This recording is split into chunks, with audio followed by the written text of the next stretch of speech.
তো এই যে বন্ধুরা, এখন রান্নাবান্না শেষ করে গ্যাস মুছে নিয়েছি। গ্যাসটা ভালো করে ক্লিন করে নিলাম, ভালো করে ক্লিন করেছি, আর এই দাগগুলো উঠবে না। আর দেখো, পুরো স্যালফটা মুছে নিয়েছি। আর এই বয়ামগুলো কিন্তু আরেক দিন মাজবো, আজকে আর মাজতে পারবো না, কিন্তু জিনিস আছে। আর দেখো কি রান্না হয়েছে এখানে, কাতলা মাছের ঝোল আলু দিয়ে, যে গ্রেভি করেছি, গ্রেভি করে ডাল, এখানে আছে ভাত এক হাঁড়ি। তারপর তোমাদেরকে আরও দেখাচ্ছি এই জায়গায় কি আছে।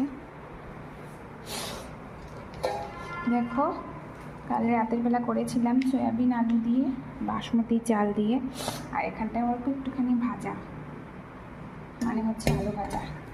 তো চলো, আমি এখন তোমাদেরকে আরেকটা জিনিস দেখাচ্ছি। এই যে শিকড় মাটি, আর আমি এখন এগুলোকে ক্রাঞ্চ করব।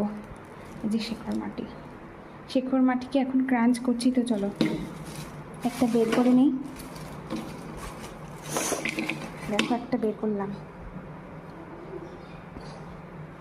এখন এটাকে ক্রাঞ্চ করব। চলো ক্রাঞ্চ করি।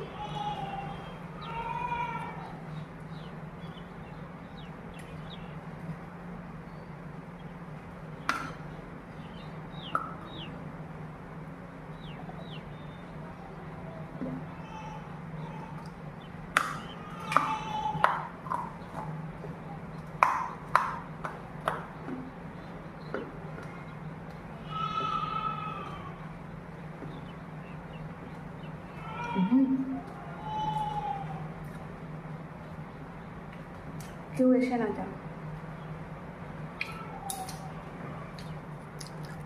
তোমরা সবাই আমার চ্যানেলটাকে সাবস্ক্রাইব করে দিও। সবাই ভালো থেকো।